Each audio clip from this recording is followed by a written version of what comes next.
Hi, everybody. I'm Gerald Flaherty. I'm with taskTracker and turfRad, and today I'm going to talk a little bit with Lance Lauer from the Country Club of Castle Pines.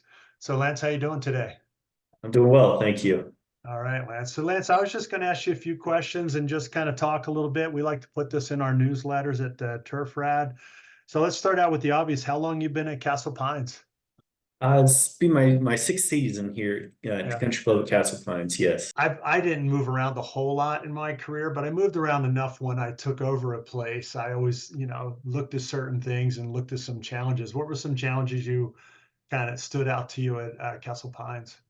You know, the biggest thing when I took over, I was asked, what are some initial impact things that the membership's really going to notice that you can change right away, and uh, it really stood out to me is firming things up and the playability of the golf course and nobody I've never heard anybody complain about a longer distance on their tee shots and their drives and by firming up the fairways we could do that, and it's a noticeable change when people are suddenly, instead of hitting a 5 iron into a green, it could be a 6 or even a 7 iron. And I did get comments from that, and that's what geared us towards kind of the route we went with the turfRad sensors. Well, you kind of jumped into TurfRad a little bit differently because we put TurfRad in Task Tracker because me as a superintendent, I've always been looking for a good way to manage moisture.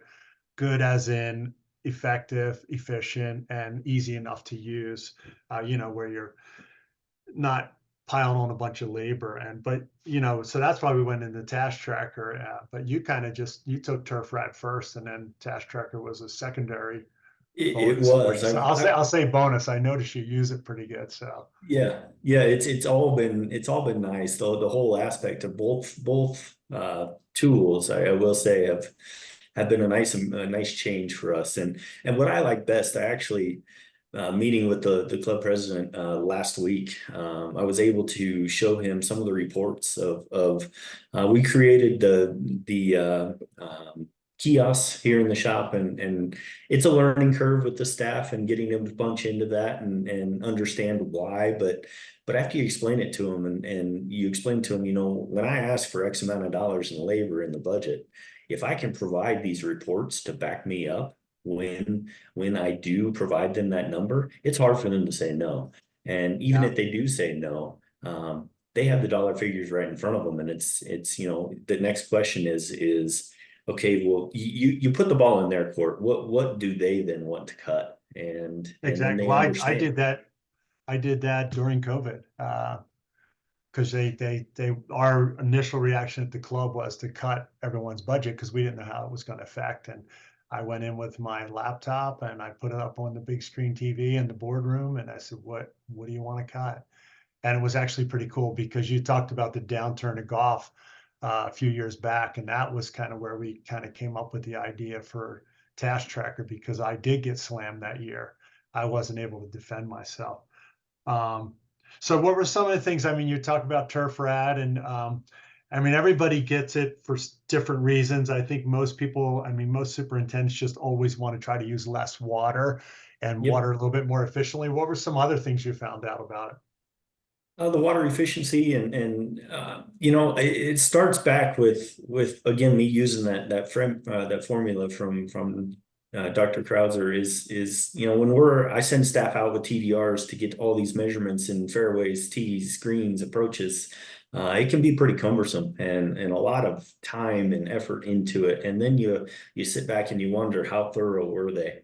And Yeah. I was talking to a friend of mine, Adam Miller, out of Berkeley Hall in South Carolina, and he actually introduced me to the turfRad sensors. And he doesn't have them, but he told me, this is, after explaining kind of what I wanted, he said, this is the route you should go.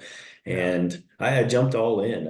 I sold the board on it, and this is how we're going to do it. And we jumped in, and so far it's been great, and we're trending down in our water use. You'll definitely get some comments on a little bit extra ball roll. I mean, that's one thing that I hear a lot of people talk about. Yeah.